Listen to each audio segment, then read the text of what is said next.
So, no.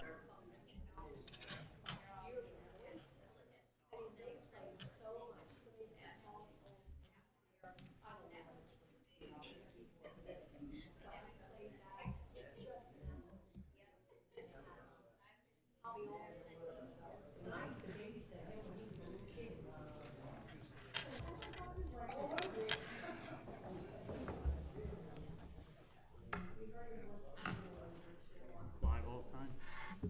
Oh, I just turned it on now. Thanks.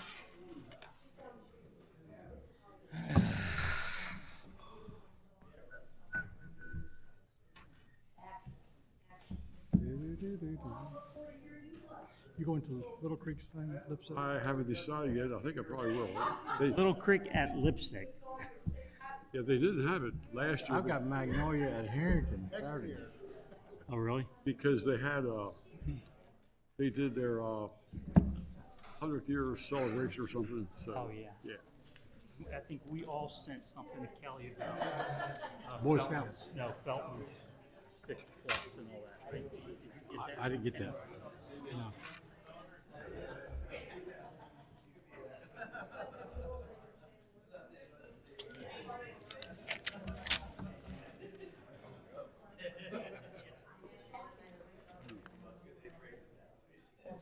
Yeah, so Felton's is How's it 28. going? All right. That, I guess we're not supposed to shake hands anymore. and I think Yeah. you and I are the only two Just that go. wave. The virus thing. Felton's at 28. Well, you know, See, I haven't got anything on. I didn't go into work last week because 28, my wife had the and, flu. we're and doing I thought, tributes for well, all of whatever their I might have 50-year service members. before I go into a classroom with students. Yeah, right, And you know, two of them after class today said, Kenny "I'm sent me a glad list you and I didn't come forwarded in." it to, Time's up. And let's say 5:30. Let me just check. crazy. I don't think there's really a coronavirus. No, no. I think Chris was going to go that way. The flu just seems 5 o'clock. Well, see, Eric had At the flu Felton. too. He was out for about a week. But I think last week. I think they cater it. They don't do the dumplings and stuff. I don't know. It depends on how many people want to go to caucus. We might have to do it Right. here. Depends on how many people want to I stay. think we're doing it at Culver's room. Her daughter, she's been sick Well, if since there's a lot of people here. before Christmas. Yeah. Is she well now? Or? Not quite. Not No, quite. she's still coughing. And, trying to get her. Magnolia Saturday night? Trying to. I got This baseball. Calls over Did Kent they ask County for Levy anything? Court Committee meeting, Kent County Administrative Complex, 555 Bay Road, Tuesday, March 3rd, 2020. Levy Court Chamber, room 203 at 7 p.m. sharp. Slight change in the rotation of order tonight. Public Works will be first. Mr. Howe. Thank you, Mr. President. Ms. Gold will come forward. One item. Before you tonight, I have a flow meter calibration and repair contract. The contract is a 5-year meter calibration and repair contract, and it was advertised in the Delaware State News. Although we had inquiries from 4 vendors and 4 bid clearinghouses, on bid opening day, we only received 1 bid. HIE, Horny Industrial Electronics. The 5-year contract would be $120,400, which is about $24,000 a year. And they're from Bridgeville, Delaware. We've worked with them previously. And in the past, when we have had competition, they've been from out of state and their bids have been higher. So that our office recommends the award to HIE. So the estimate of $40,000 for parts, remember we talked about that? Yes, That's, would cover the 5 years? that's in 5 years, but that is only an estimate and is, of course, subject to change depending on realize. what breaks. I realize that. All right, any questions, comments? A heck of a job. Heck of a job. Consent agenda? Well, 6 up. I don't know where our president went. It's okay, you got He's- 5. Yeah. Huh? 5, because Alan's not here either. So. Oh, yeah, all right, 5 up. So we're going to our next item. Thank you. Back to you. Oh, any questions? Anybody in the audience? Didn't think so. So it's back to Mr. President. Or We'll just sit here and acting president. see the fat. Not in the room, so. All right, we'll move on to the next item, Mr. Buxton, Tax Thank you. Services. Ms. Kiefer's coming down here momentarily.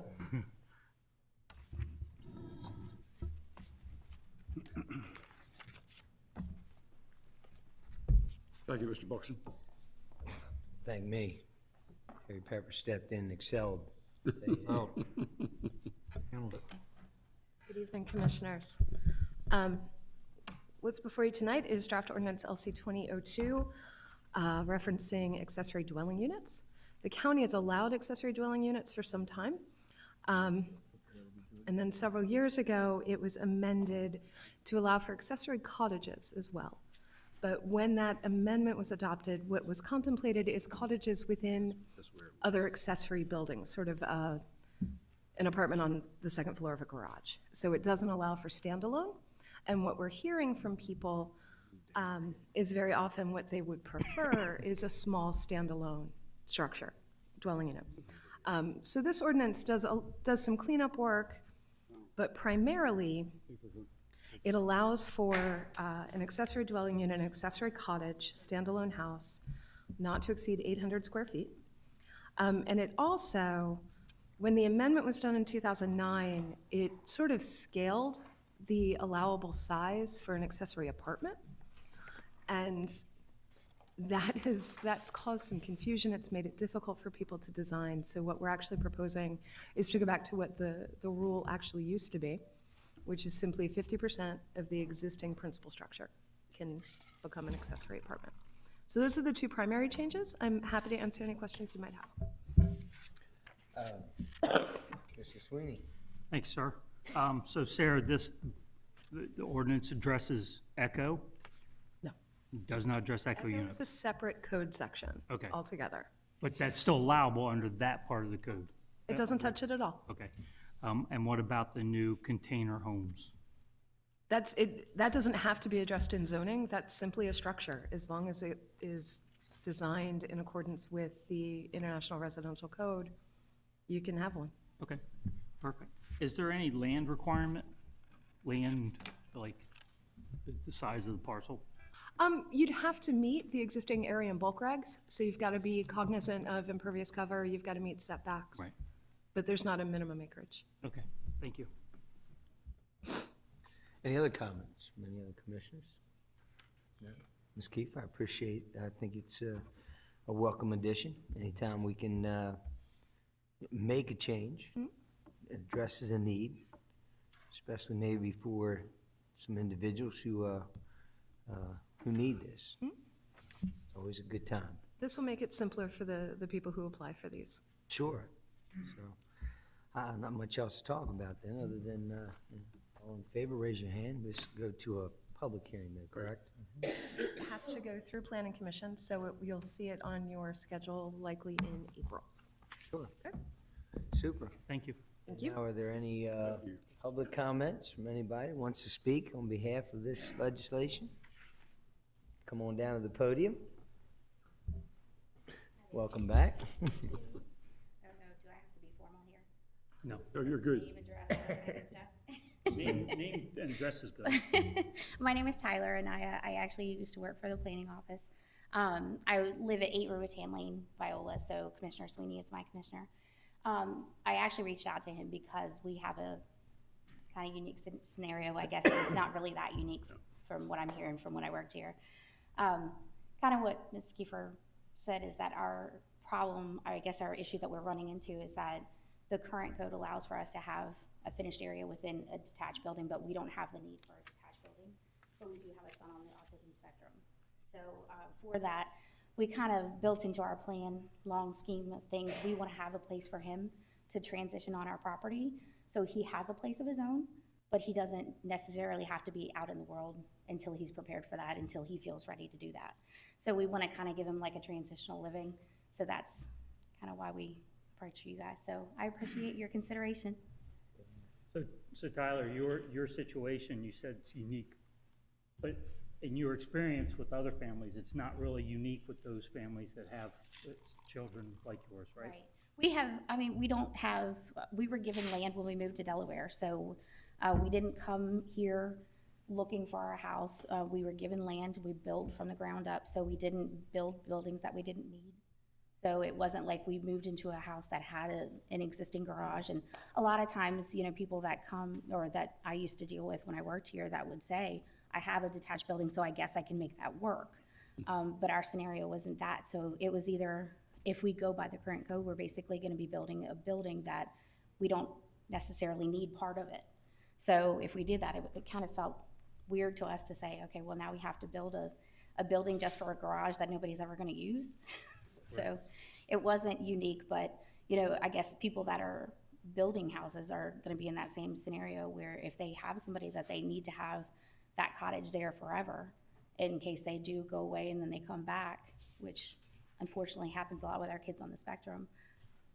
We So wanna being have in that the community, availability. do you see this take off with families in the same situation? I think so. I've reached out to a lot of families in the autism community that I deal with. I actually have one friend who's going through the accessory apartment scenario right now. She's actually building on an addition. But it's one of those things that we've talked about kind of through the years. I feel like I'm one of the old moms now of the community because our kids are in the teens, whereas I see these other parents that are just starting out and they're saying, hey, my child just got diagnosed, what do I do and where do we go now? And I try to reach out to them and say, hey, how can I help? But as they get older, they'll ask for advice on schools and things of that nature. So this is something it's been talked about and now it's being talked about more. So I definitely think this is gonna open up a lot more doors for everybody. Good. Thank you. Thank you. Good to see you, Tyler. Appreciate it. You too. Any other public comments? Seeing none, Mr. President, back to you. Thank you, Mr. Buxton. Before I adjourn this meeting and go into the caucus room for the budget, it's important to note that anyone that here that may have a respiratory issue, some kind of coughing or sneezing, we would prefer you not go back to the caucus room.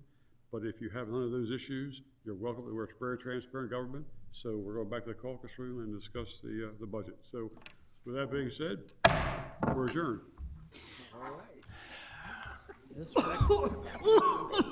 Yeah, I'm gonna get out of this meeting. Can I go home? I was doing what I was told to do. Yep, Yeah. sorry, guys. When the state calls me, and that's what they say, because tomorrow they're gonna do something Mike? else. Hey, Yes. did you? Guess what? Whatever you ask for, yes, I'm done. See you guys. Have a good weekend. I did. I heard about that. Yeah, that was good.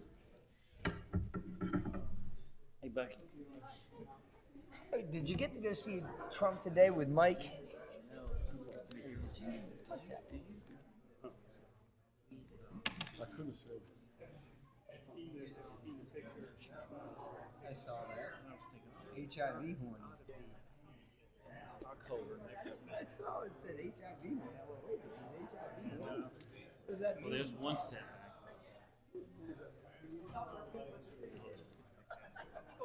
Start coughing. All right. Great, I mean, you did a heck of a job, Mike. Heck of a job. Talk so fast next time, will you? Yeah, right.